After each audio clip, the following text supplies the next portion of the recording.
All right, hello everyone, and welcome to our AstroCheminar for February 2023, hosted by the ACS Astrochemistry Subdivision.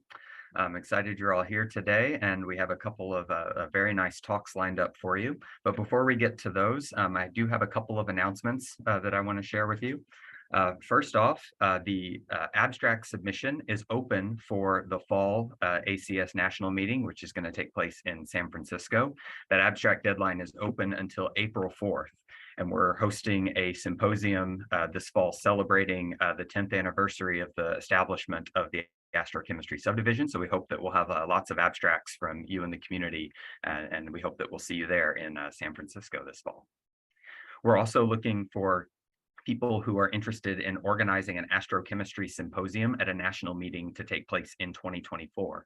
If you may be interested and want more information about what goes into organizing a symposium, please do reach out to me or to one of our other officers. You can contact us. You can get our contact information from our website. And finally, I wanted to announce that the deadline for our ACS Astrochemistry Dissertation Award has been extended until next week, February 14th. So if anyone who has received a PhD kind of within the last 3 years is eligible, and so we would encourage you to submit nominations if there are particularly deserving candidates. So with that out of the way, we'll go ahead and get started. I want to remind everyone to please open up the Q&A tab and feel free to type in questions that you may have for our speakers through the Q&A tab as we go. You don't have to wait until the end. You can submit questions as they come to you during the talk. So as I said, we've got two very exciting talks lined up for you today. The first speaker for today is Dr. Byran Changala. Byran got his bachelor's degree at MIT and then did a PhD at Changala at UC Boulder. He's now a postdoc at the Harvard-Smithsonian Center for Astrophysics, working with Dr. Mike McCarthy. And he has a broad range of interest spanning various topics in chemical physics, such as ab initio methods for low vibrational energies of molecules, high-resolution optical and microwave spectroscopy, and radio astronomy. And so today he's going to be telling us about radio spectroscopy of some fundamental molecules that can be used to probe astronomical environments. So I'll hand things over to Byran and look forward to the talk. All right. Well, thank you, Kyle, for the introduction. And I want to thank the subdivision leadership for the opportunity to talk to everyone today. I'll be telling you about two projects that are going on in our laboratory right now. The first, let's see if this works. There we go. To put it in context, I'm just showing here kind of a graphic of generic stellar cycle. And I want to use this to highlight two places that we're interested in looking at this. The first part of the talk will be discussing organic chemistry with a focus on dark, cold molecular clouds. In particular, how do large, complex hydrocarbons grow in these extreme environments? And the second half of the talk, the last few minutes, I'll be discussing some very new results we have in metal chemistry. And the astrochemical relevance, particularly for this, is the chemistry that occurs in circumstellar shells of evolved stars. So the last few years has seen an explosion of the complexity and number of large organic hydrocarbons that have been detected in cold, dark molecular clouds. A lot of this progress has been driven by broadband, unbiased, deep, sensitive radio surveys, particularly those generated by the Gotham collaboration, of which I'm a part, and the Quixote survey from the Spanish astronomers. And as you can just see, as a few of these example molecules I've shown, for the first time, we were able to detect individual polycyclic aromatic hydrocarbons. So this is a real milestone in understanding the evolution of carbon in interstellar space. And just on this little graphic here, you can see, in fact, that of the new detections in the last few years, they have been dominated by molecules detected in TMC1 in particular.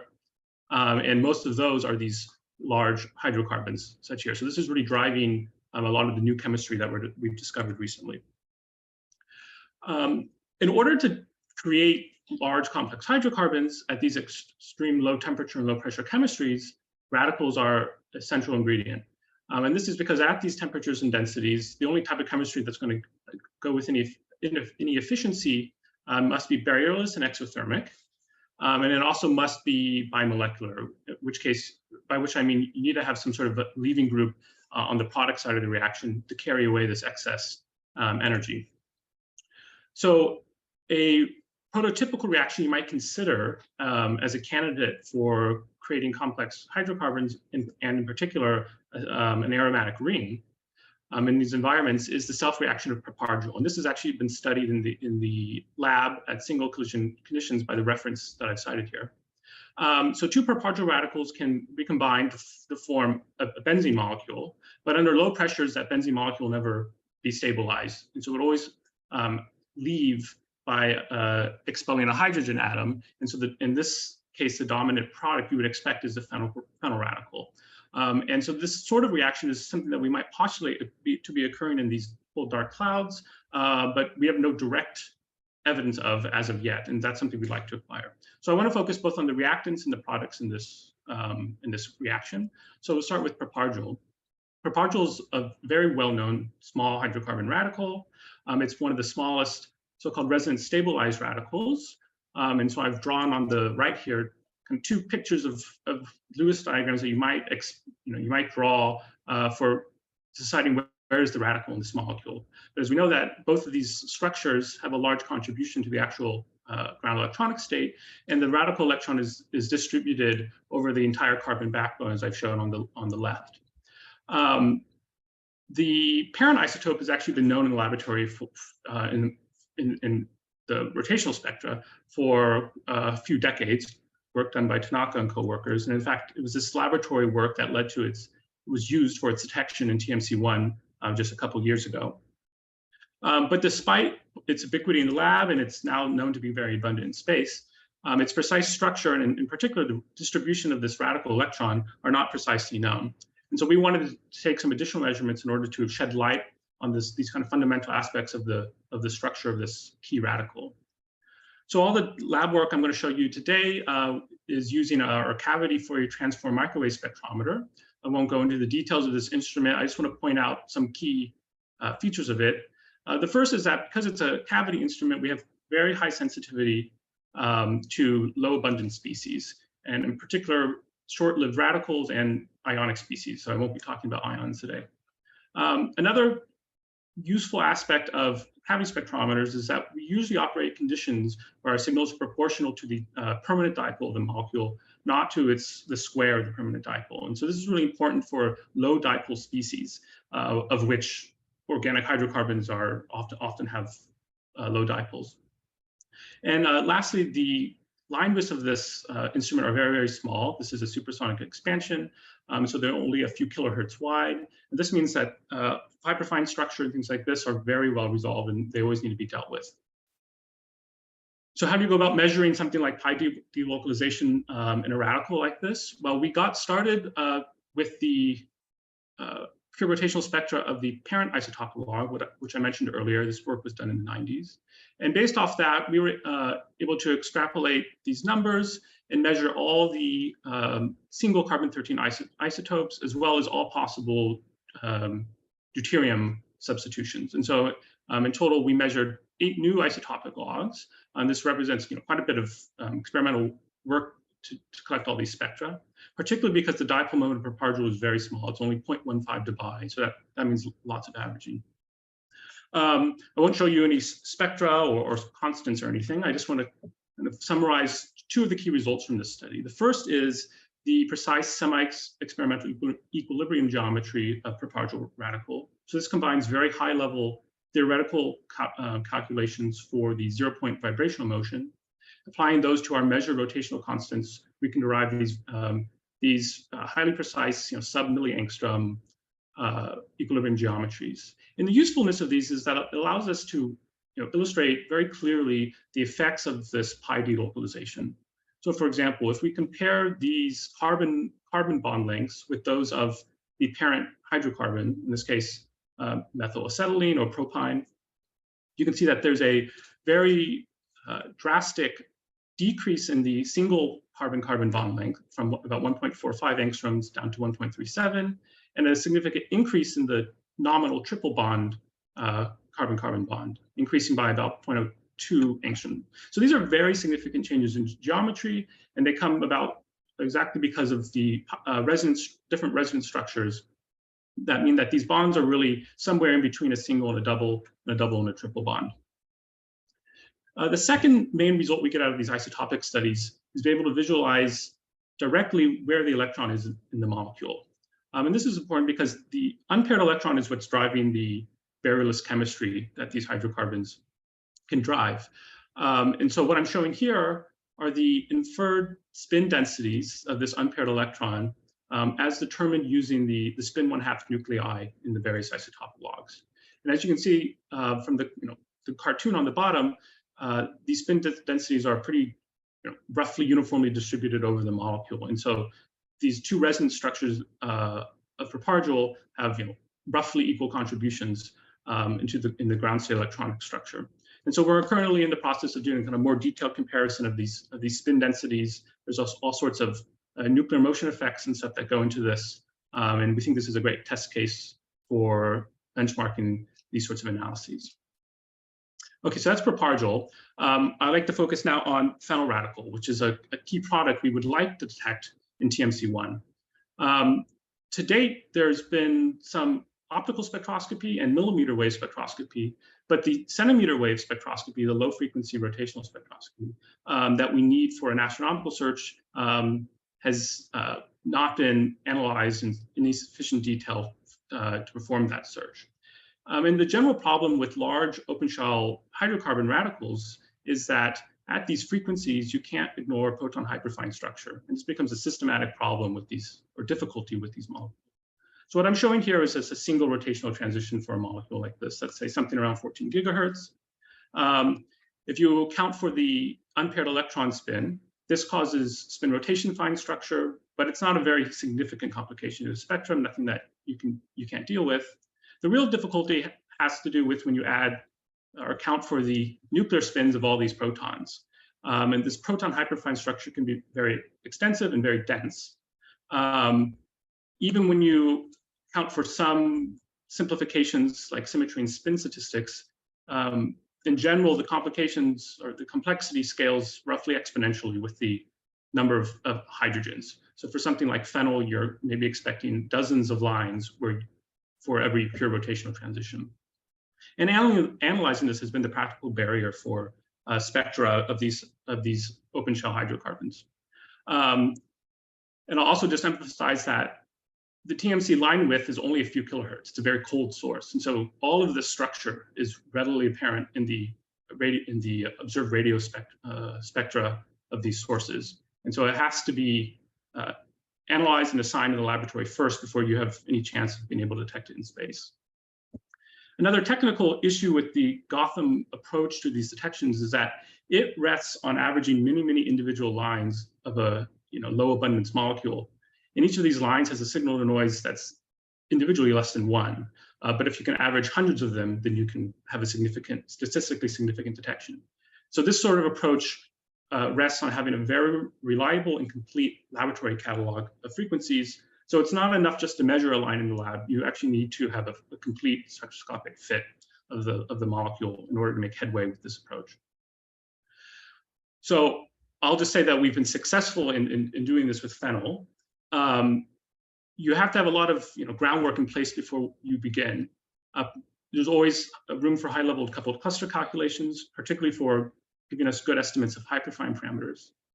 But old matrix electron spin resonance data can also be very, very useful for getting started with the gas phase spectra, particularly for hyperfine parameters. And often there's good quality optical millimeter wave data. That's true for phenyl in this case. And always some perseverance helps along the way. So again, I'll skip the details of how we go about trying to get these assignments done. But once you have an assignment, it's very clear that and very unambiguous that it's correct because there's many internal consistency checks. So we can now simulate and catalog phenyl transitions pretty much anywhere between 5 and I'd say 40 gigahertz to kilohertz accuracy. And so this is now going to make possible a very robust search for phenyl in TMC1, and this is work that's will be very imminent.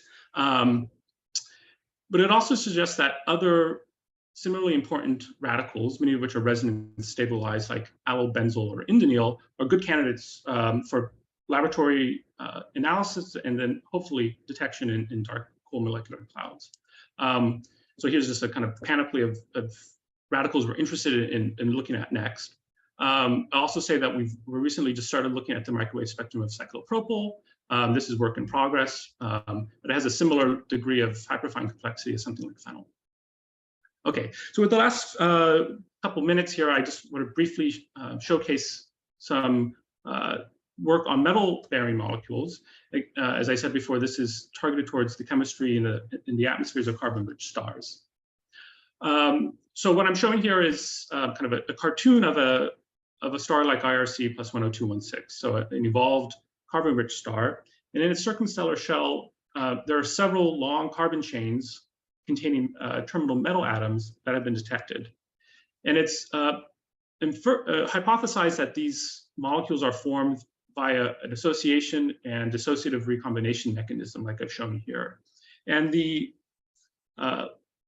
takeaway of this is that this mechanism, while being able to explain the relative abundances of these molecules on top pretty well, also suggests that a number of other metal-bearing molecules, such as the dicarbides, should be expected to be present in comparable abundances. So we set out to try to synthesize these molecules in our laboratory, measure the radio spectra, and then find evidence of them in the circumstellar shell of this carbon-rich star. So our process in the laboratory rests largely on starting with high-level coupled cluster calculations. I won't go into any of the details of those, but based off of those, we were able to detect and measure the spectra of several alkaline earth metal or alkaline earth metal like dicarbides, particularly those containing magnesium, calcium, strontium, and just as of this morning, ytterbium. So this is a very active project. I'll just say that the bonding in all of these metals, since they're all group 2A or 2A-like metals, is quite similar. They are very ionic.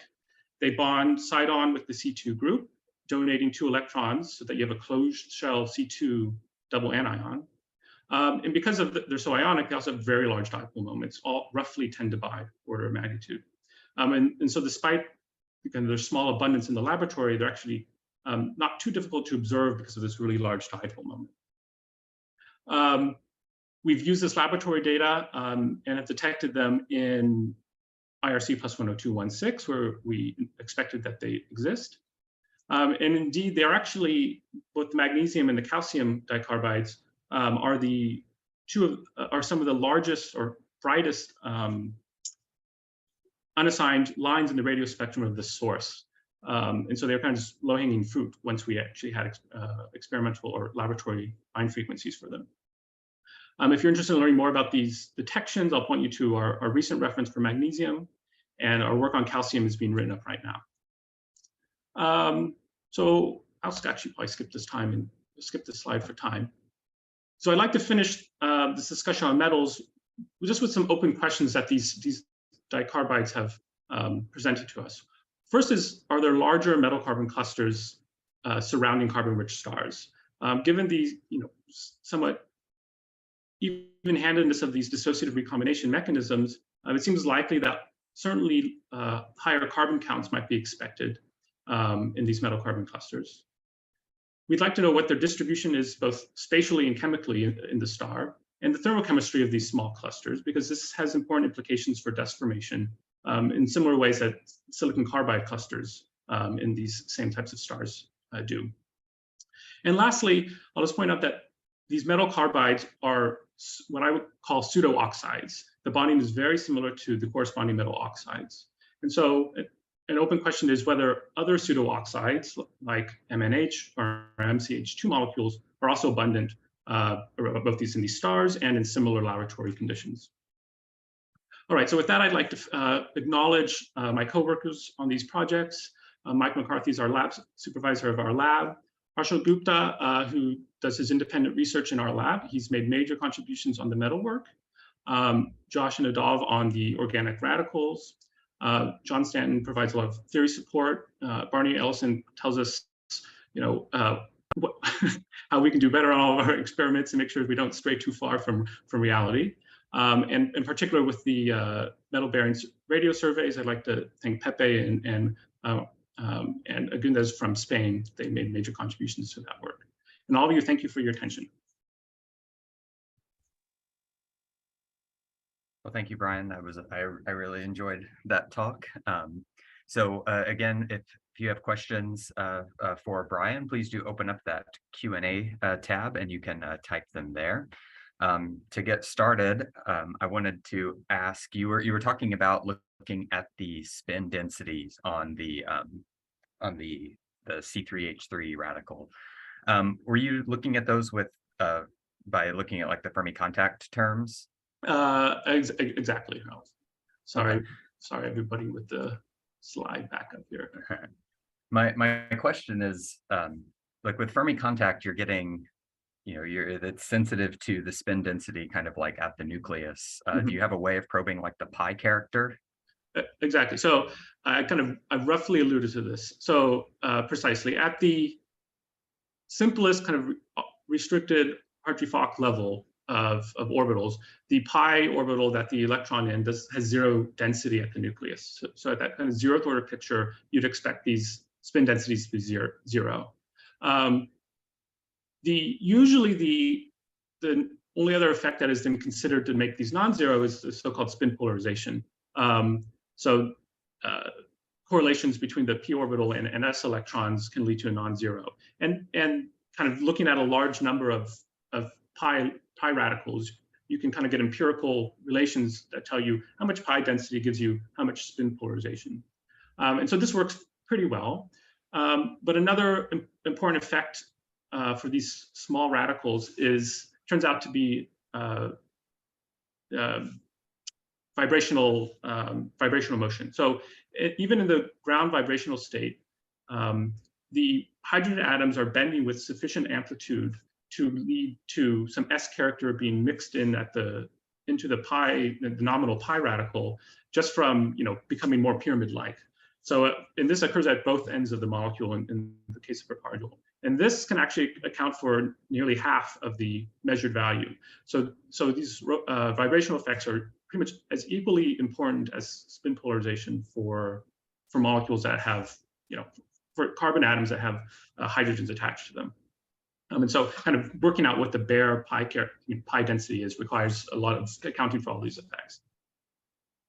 Okay, so the vibrational effects are important for the hydrogen. Are they less important for the carbons in the backbone of the molecule? Well, they're important for the carbons that have hydrogens attached to them, because as the hydrogen moves about the orbitals follow, and that can introduce significant S character.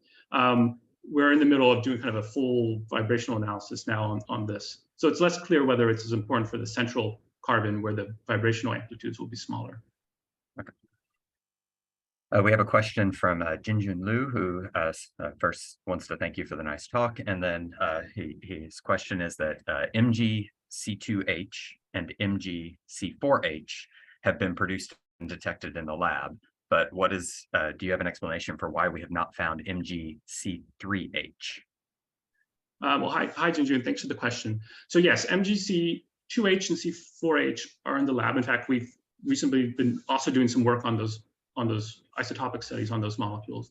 I would say the chemistry of MgC3H is quite different, just in that the C2H and the C4H units are relatively well-behaved monovalent ligands, whereas the electronic structure of C3H and its bonding would be quite different from either two. So we have not ourselves performed a search for MgC3H.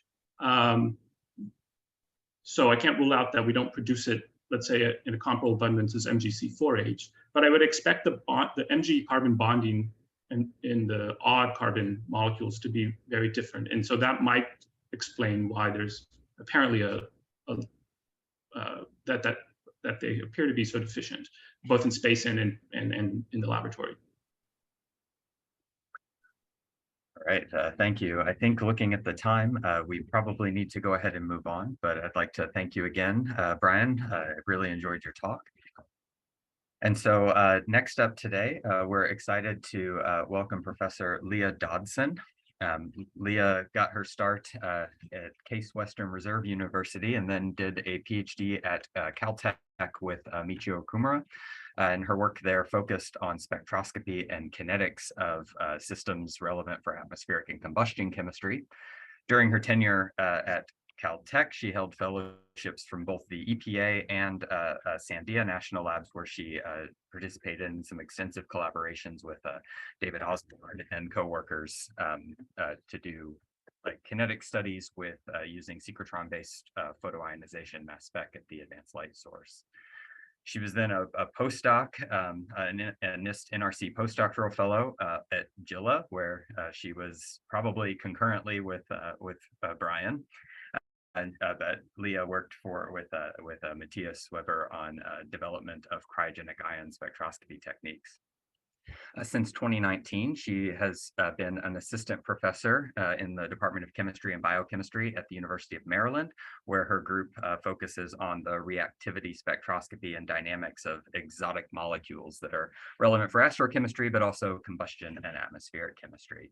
And so today, Leah is going to talk to us about laboratory astrochemistry studies involving metal ion reactions. Look forward to it. All right, thank you very much, Kyle. Thank you for having me. Thank you for the entire AstroChem subdivision for continuing these great webinars. I'm actually going to continue much of the story that Brian started. My group for the last 3 years has been actually very interested in the metal ion, metal organic chemistry that Brian started out our discussion with today. So I'll continue talking about that. So I'll be giving you a flavor of what my group has been developing in the lab over the last 3 years. And I'll just be talking about one portion of what my research group does. In general, we're interested in developing technologies that we can use to study astrochemistry relevant reaction mechanisms and dynamics and spectroscopy. I'll just talk today about one research direction here, which Brian's already introduced us to, which is radiative association reactions for metal organic formation in space. So in general, I've been, as a new instructor, I've been teaching general chemistry 2 to pre-meds over the last 3 years. And so it's gotten me talking about things like this, Arrhenius chemistry, where we introduced this even in high school chemistry, where you have an exothermic reaction and the temperature dependence of your rate constant depends on the barrier height here, forming the transition state.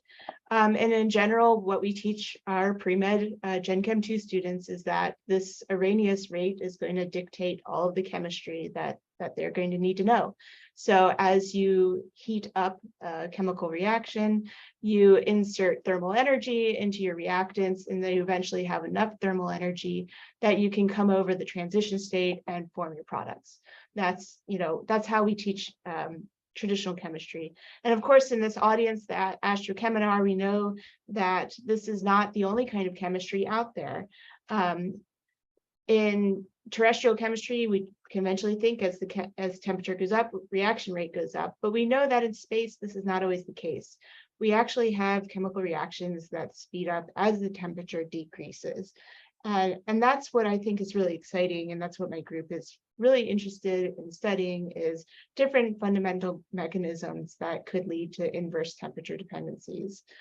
So again, I'll be talking just about the radiative association part of my group and why we're interested in this kind of chemistry.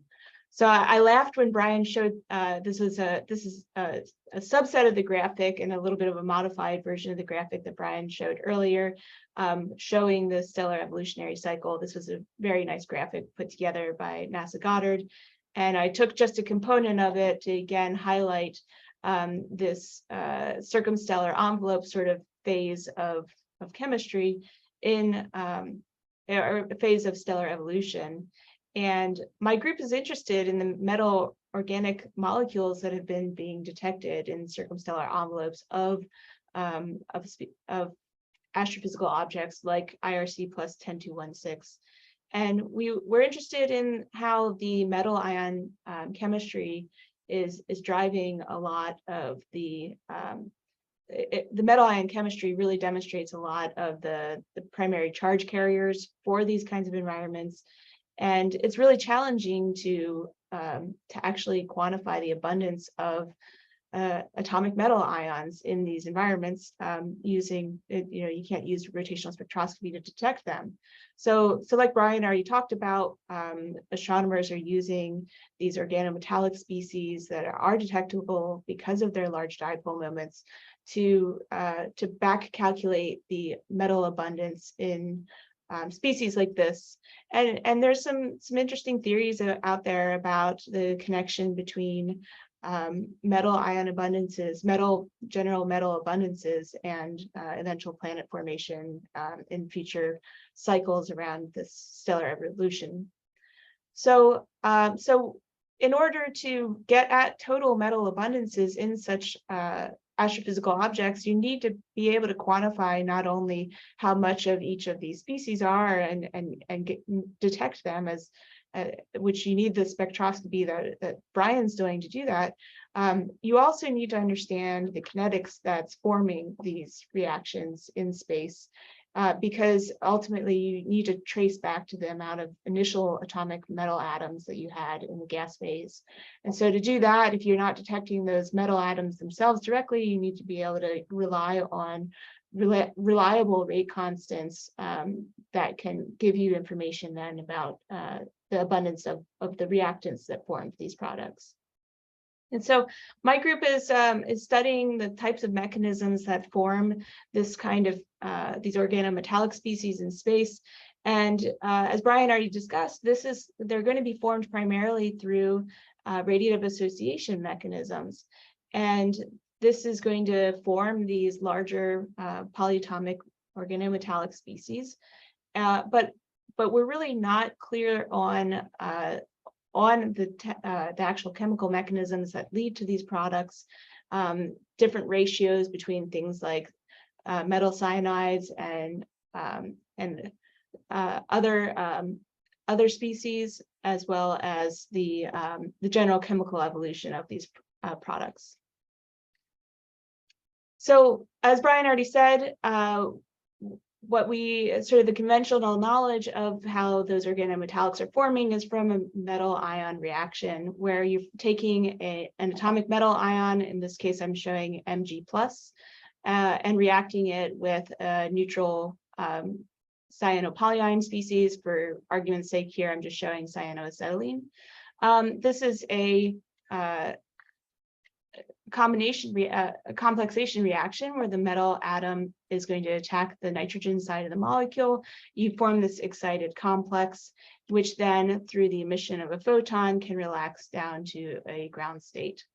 And this process, this reaction between the metal ion and the neutral molecule, is going to be competitive with electron recombination in these regions to form just the neutral metal. And depending on how fast this first process, the reaction with the organic is, this could be a competitive mechanism for sort of maintaining the charge balance in the circumstellar regions of these astrophysical objects. So the question that we have now is how is this mechanism happening? How fast is this reaction? And are we transforming a large majority of our magnesium into these organometallics, or is it mostly maintaining its monoatomic character? But if you look at the product that's being formed from this recombination reaction, you have the metal atom traditionally is thought to attack the nitrogen atom, although I saw in what Brian was showing on one of his slides earlier, with some of the longer chains, it looked like you could potentially have the metal atom attack one of these carbon-carbon triple bond species points.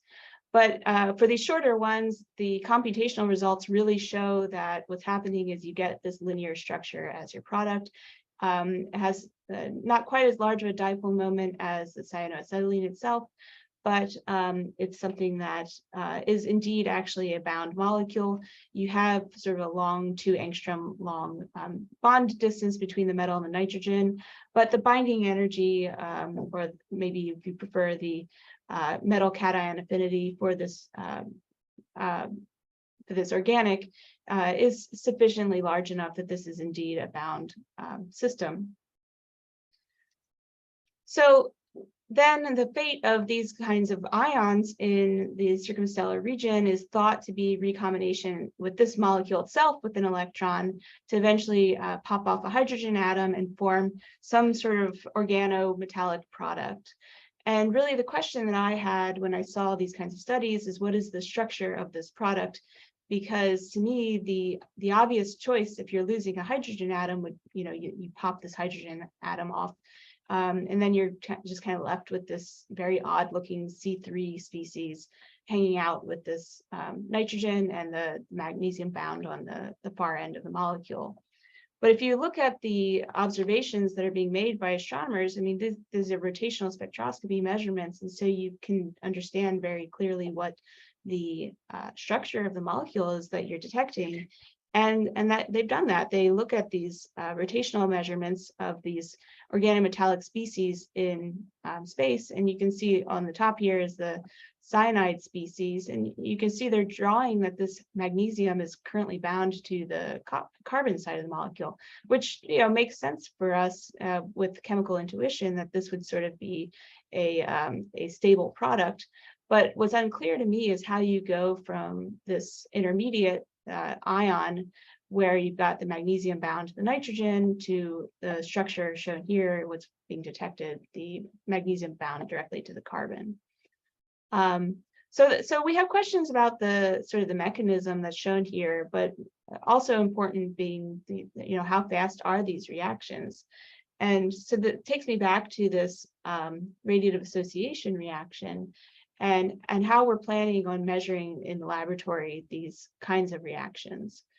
So the thing is, these reactions are temperature dependent, and I'll talk a little bit about where that temperature dependence comes from. But before I do that, to summarize, what we need to do to measure these in the lab, because they have this non-Arrhenius temperature dependence, we have to actually measure these chemical reactions at the temperatures that are relevant to the astrophysical objects where they're being detected, because we can't just measure it at room temperature and apply Arrhenius rate law to get the low temperature reaction rate. So that means we need to come up with ways of producing our reactants at the temperatures relevant to space. So we need a temperature controlled source of cyanoacetylene. We're going to need a temperature controlled source of magnesium cations as well. So why do we care about this temperature dependence, and where does this come from if it's not something that's dictated by something that my Gen Chem 2 students could sketch out for you?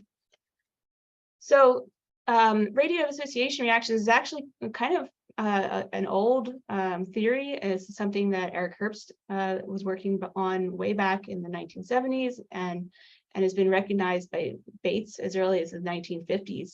So when you think about a recombination reaction, simply A plus B forming AB, if you have this excited complex, you need some way of getting rid of this energy. And as a graduate student, when I was doing atmospheric chemistry, we generally assumed if you have some excited complex, you can collide with a nitrogen atom in Earth's atmosphere and remove energy that way and through a intermolecular process. But that, of course, isn't going to happen in space because you don't have enough third bodies present to collide with your complex and dissipate that energy before the complex just decomposes back to your reactants. But in order to get rid of that energy and form a stabilized product AB, you can emit a photon. And this is a very inefficient process. And these reactions end up being often very slow. But when you have billions of years to wait, this is definitely a process that ends up being very important in astrochemistry. And so the best knowledge about this kind of a radiative association reaction is that it's going to depend on temperature through its dependence on the total angular momentum of your combined reactant species. And it also depends on the dipole moment of the complex that's being formed. So in a simple example, if you think about aluminum cation reacting with H2, you get this T-shaped structure here. And some quantum dynamics calculations have shown that it depends heavily on, in this case, the J state of your H2 reactant species. And if you plot the rate constant as a function of initial J of your reactant, you can see that J equals large numbers like 5 and 4, you have quite slow rate constants as a function of temperature. But then as you go to smaller and smaller J values, you can get quite fast rate constants. And so if you're populating a large number of very low J states in your reaction, then the effective sort of statistical average of your total reaction ensemble is going to have a much faster rate constant than it would at warmer temperatures where you're populating higher level J states. Okay, so we wanted to study this from the angle of kind of attacking these two different main things that the rate constant is going to depend on, this total angular momentum, as well as the dipole moment of the complex. So in order to do that, we came up with an approach where we could not only control the rotational state through sort of Boltzmann and average statistics, but also to change the dipole moment by changing the chain length of the co-reactant, the neutral co-reactant. So we're going to start small with hydrogen cyanide. And what we discovered pretty early is that you can't buy hydrogen cyanide in any appreciable amounts. So two of my grad students, Emily Hockey and Thomas Howard, got to work in the lab and set up a synthesis assembly in our hood so that we could synthesize it for ourselves. And this is important that we do it ourselves, not only because we need it in higher concentrations than what you could get with like the spectroscopic like standard. That was the only way we could get hydrogen cyanide, but also it's going to allow us to change the bath gas that we're using for our reactions, which you'll see is going to be important moving forward. So we were taking our hydrogen cyanide, and at room temperature, you can see that we have quite a lot of higher J terms, J states populated. Our maximum is at J equals 8 at room temperature. And so our goal is to shift the population down to J equals 1, J equals 2 being the more dominant species present, and allowing us to do sort of chemistry that is focused on statistical measurements of like lower temperature samples with the sort of long-term goals of actually doing state selective preparation. So to cool our hydrogen cyanide down, we're using a buffer gas beam source. This is, again, work that's being done by grad student Thomas Howard, as well as a great undergrad in the group, Shannon, who is going to be working to build the full system to study this, the rotational cooling that we're going to be doing. So this buffer gas source, I think a lot of people in the community are now familiar with this technology. So we have a much cooler sample than a much sort of slower velocity sample than a supersonic beam, but we have a much more intense sample with our buffer gas cooling than you would with an effusive source. And this works great with the pressures that we need. It's going to work really great with the sort of reaction rate constants. We have some very slow reaction rate constants, but we need to think about the concentration of our sample in order to get sort of experiments that are measurable on the time scale of a grad student. So for those of you who aren't familiar about buffer gas cooling, you leak, or you in some way introduce your sample, in this case our hydrogen cyanide, into a copper system that's cooled down using a helium cryocooler, and the the sample will collide with a buffer gas that you inject into your cold cell, which the buffer gas thermalizes with the walls, and then therefore can transfer that cooling power down to your molecules that are in the gas phase in here. So that allows us to change the buffer gas, and that was, as I mentioned, we need to be able to do that with our hydrogen cyanide sample. So this is what it looks like in the lab, sort of a copper box that's attached to a helium cryo head. And we currently are flowing the hydrogen cyanide in through a copper tube. So as I said, we're going to be controlling the statistical distribution of our J states. And as I mentioned, getting things down to a very high population of J equals 1 or 2 is needed to really get at these low temperature rate constants. And so we can do that by cooling things down to as low as 10 Kelvin. You can really push the population down to those lower J states. But what we really think we need to do in order to make faithful measurements of these distributions is to spectroscopically characterize the J states that we have populated in our sample. And so we're going to be doing that using rotationally resolved infrared or rotationally resolved vibrational spectroscopy. This harkens back to my days in grad school where we were doing cavity ring down spectroscopy, where we have a diode laser that is coupled into an optical cavity that has a very high finesse, and we can detect very small concentrations of our sample, which is critical in those buffer gas cooling experiments within the optical cavity. And since he was the earlier speaker, I did want to mention a lot of this is actually inspired by work that Brian Changala and Marissa Weichman did when they were postdocs, when I was just one floor up from them in Matthias Weber's lab at Gila. So coupling this into our buffer gas cooling cell, much like they did in this 2019 paper when they were studying C60.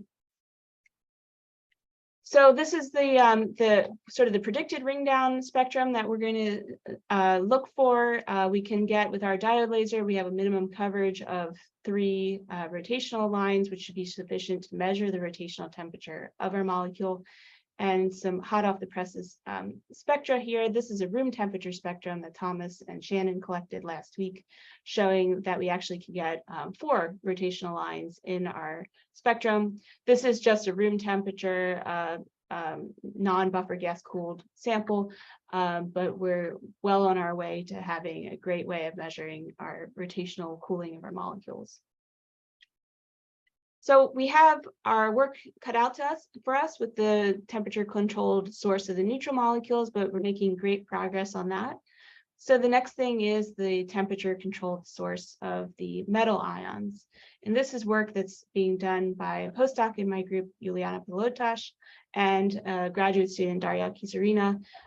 They're working with this ion instrument that we got made by Ardera Technologies, where we can generate metal ions in the gas phase using a glow discharge ion source.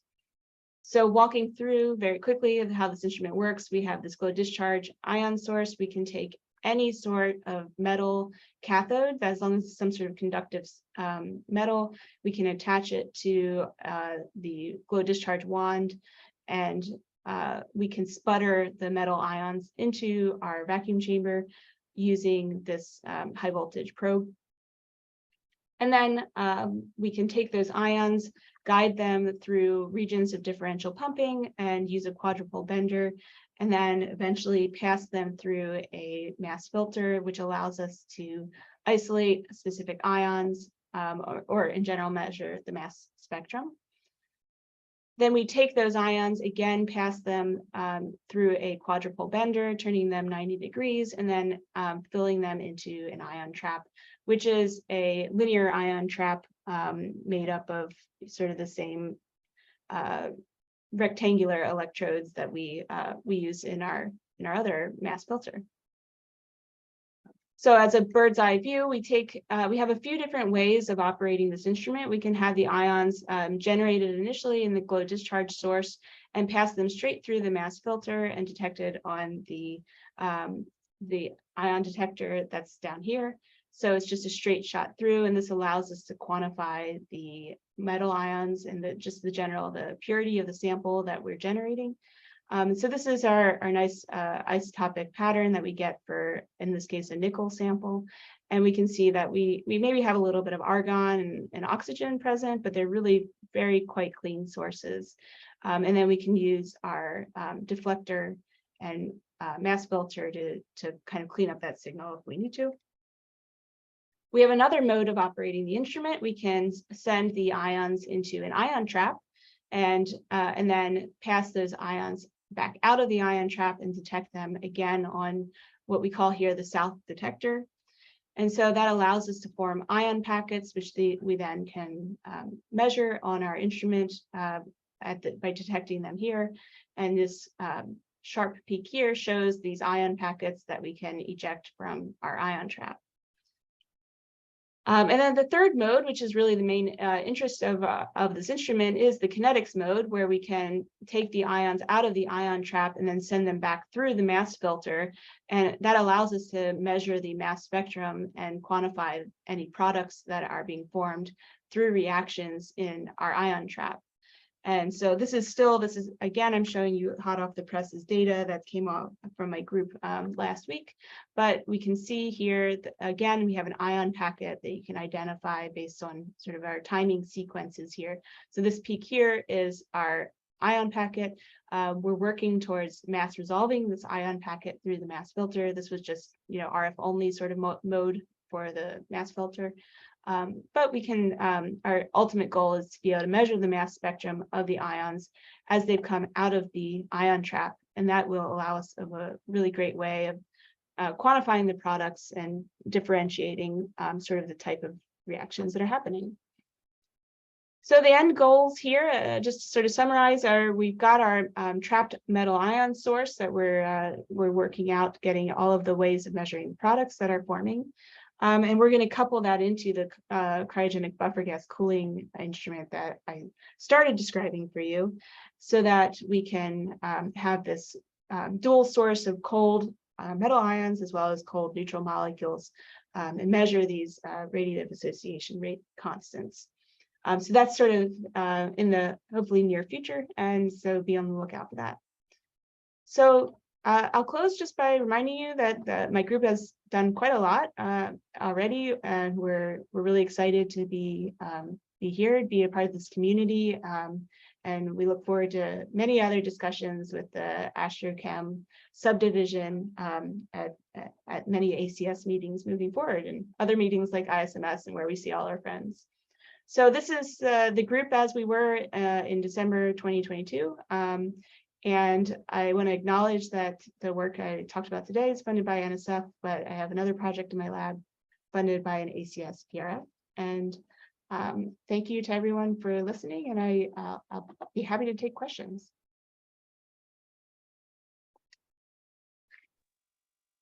All right, thank you, Leah. That was a very nice talk. We've already got questions coming in, so I will get started. We have a question from Albert Vigiano asking, how do you prevent the HCN or perhaps other sample gases you may use from condensing on walls or creating particles? Yeah, that's a great question. Thanks, Al. I'll answer that in two parts. So the walls question, with the buffer gas cooling, that's definitely a concern, and we are going to get some hydrogen cyanide condensing on the walls, and that's really a big part of why we have this spectroscopy part of the neutral molecule measurement, because that's going to be how we actually make measurements of the neutral molecule abundance, because we don't want to perturb our hydrogen cyanide concentration by without knowing it. So that's why we're doing the spectroscopy. One of many reasons why we're doing the spectroscopy is to at least be able to quantify how much remains in the gas phase. We do have, it's quite low abundances, so we're not, we're keeping an eye on sort of safety and chemical reactivity when it comes to the hydrogen cyanide, but it should be a very, very small amount that's actually sticking to the walls. And so the second question, I guess the creating particles question is actually a really a rabbit hole we've already spent some time down, which is the sort of hydrogen cyanide really likes to dimerize and polymerize.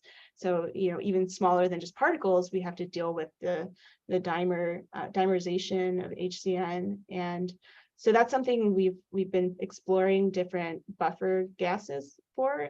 Some of them seem to be we're thinking about how buffer gases could be promoting or discouraging formation of dimers, and also just being able to measure when dimerization has happened. So again, with kinetics, as you know, we have to get these concentrations nailed down well. So that's something we're worrying about a lot. We have some collaborators over at NIST who are very interested in spectroscopy of HCN dimer and thinking about those kinds of things. So we are tackling that. And again, I think it's going to be about measurement and quantification, and that's how we are going to be able to address. We're not going to be able to prevent HCN sticking to anything, but we need to be able to address what's in the gas phase and know what's in the gas phase.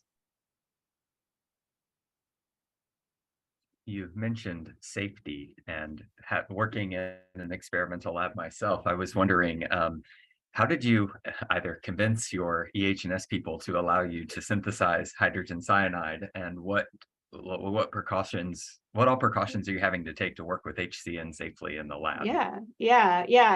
It's something you think a lot more about as a PI than I think you do as a grad student. I definitely worry about that a lot, and I've talked to a lot of people, including people who work with hydrogen cyanide or have stopped working with hydrogen cyanide. So I had a very long conversation with my safety office when I first started. I think that they were surprised someone was so interested in discussing it with them, but we had very long conversations. We made SOPs. We went through all of the safety aspects with them. But at the end of the day, as you probably know, the amount of sample you need to do an experiment like this is actually quite small. And so I think we did the calculation that if the entire sample of HCN is released into the room in one blow and is not exhausted, it's still below the ppm limits that they recommend for safe exposure. We of course are never going to let that happen, but we did a lot of that important background work, and that's why they approved this that we could go forward with this, is because we really convinced them that we knew what we were doing, and we knew how to handle it safely. We were taking it seriously. We have another question from Lam Wen, who's asking if a magnesium cation can add to the triple bond of HCN.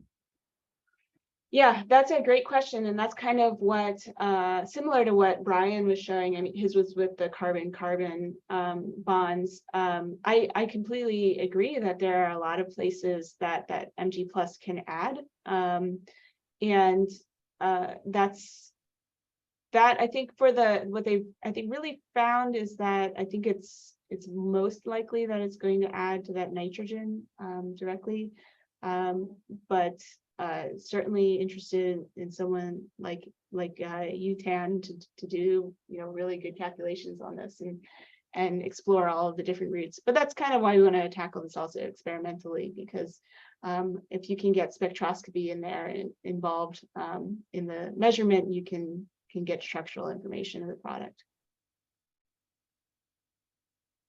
All right. Well, looking at the time, we're coming up on the top of the hour, so I think we'll go ahead and end the Q&A here. But I want to thank both Leah and Brian again for two very nice talks. I love seeing laboratory experimental physical chemistry and spectroscopy. My personal bias. But I want to remind everyone we're going to be off next month because we have an ACS national meeting, and you can expect another AstroCheminar event in April. So be on the lookout for information about that toward the end of March. So thanks again, everyone, and we hope we'll see you at the ACS meeting in March, and then back here for another AstroCheminar in April.